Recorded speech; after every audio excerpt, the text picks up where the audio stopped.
ಈಗ ಶಿವಗಾಮಿಗೆ ಒಂದ್ಸತಿ ಕಾಲ್ ಮಾಡೋಣ.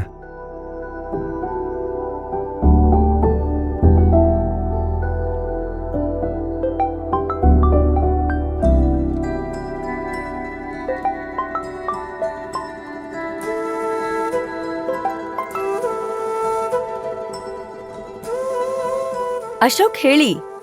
ಏನ್ ಮಾಡ್ತಿದ್ದೀರಾ ಅಮ್ಮೋರು? ಇಲ್ ಬಂದು ಇನ್ನೇನ್ ಮಾಡ್ಲಿ, ಮನೆ ಕೆಲ್ಸ ಮಾಡ್ತಾ ಇದ್ದೀನಿ.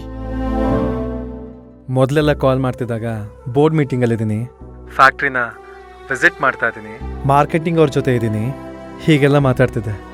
ಈಗೇನು ಹೇಳ್ತಿದ್ಯಾ? ಮನೆ ಕೆಲಸ ಮಾಡ್ತಾ ಇದ್ದೀನಿ ಅಂತ ಹೇಳ್ತಿದ್ಯಾ?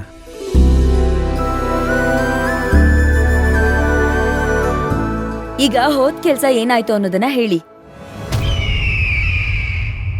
MLA ಸರ್ ನಮ್ಮ ಭೈರವಿ ಆಪರೇಷನ್ಗೆ ಅಮೌಂಟ್ ಕೊಡೋಕೆ ಒಪ್ಕೊಂಡಿದ್ದಾರೆ.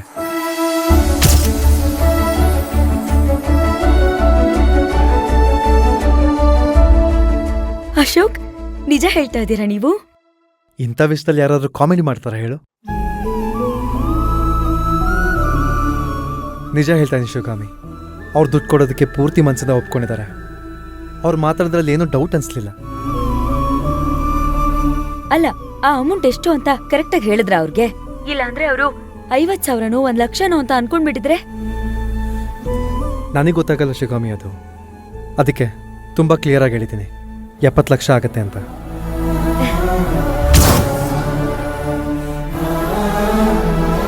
ಈಗ ಸಮಾಧಾನ ಆಯ್ತು. ಮನ್ಸು ಸರಿಯಾಗೇ ಇರ್ಲಿಲ್ಲ. ಒಂಥರ ತಳಮಳ, ಒಂಥರ ಆತಂಕ. ಇಂಥ ಟೈಮಲ್ಲಿ ಇಷ್ಟು ದೊಡ್ಡ ಅಮೌಂಟ್ನ ಎಲ್ಲಿಂದ ವ್ಯವಸ್ಥೆ ಮಾಡೋದು ಅಂತ ಯೋಚನೆ ಆಗ್ಬಿಟ್ಟಿತ್ತು. MLA ಸಾಹೇಬ್ರಿಗೆ ನಿನ್ನ ಬಗ್ಗೆ ತುಂಬ ಒಳ್ಳೆ ಅಭಿಪ್ರಾಯ ಇದೆ ಶಿವಗಾಮಿ. ನಾನು ಇವಾಗ ಈಗಿರೋ ಪೊಸಿಷನ್ಗೆ 90 ಭಾಗ ಶಿವಗಾಮಿ ಮೇಡಮಿಂದನೇ ಸಹಾಯ ಆಗಿತ್ತು ಅಂತ ತುಂಬ ಹೇಳ್ತಾ ಇದ್ರು. ಅವ್ರ ಋಣ ತೀರಿಸ್ಕೊಳ್ಳೋಕೆ ಇದೊಂದು ಒಳ್ಳೆ ಅವಕಾಶ. ಆಪರೇಷನ್ ಖರ್ಚು ಜವಾಬ್ದಾರಿ ಎಲ್ಲ ನಂದೇ ಅಂತ ಹೇಳಿದ್ರು. ಸರಿ ಆಯ್ತು, ಏನೋ ದೇವ್ರ ದಯೆ. ಹಾಗಿದ್ರೆ ಆಪರೇಷನ್ಗೆ ನಾವೆಲ್ಲರೂ ರೆಡಿ ಆಗೋಣ. ಮನೆಗ್ ಬಂದು ಮಿಕ್ಕಿದೆಲ್ಲ ಮಾತಾಡ್ತೀನಿ. ಓಕೆ ಶಿವಗಾಮಿ, ಬಾಯ್.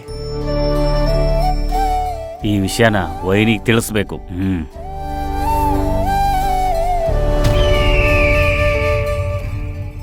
ಅಮ್ಮ ಶಾಂಭವಿ ದೇವಿ, ನೀನಿದ್ಯಾ ತಾಯಿ?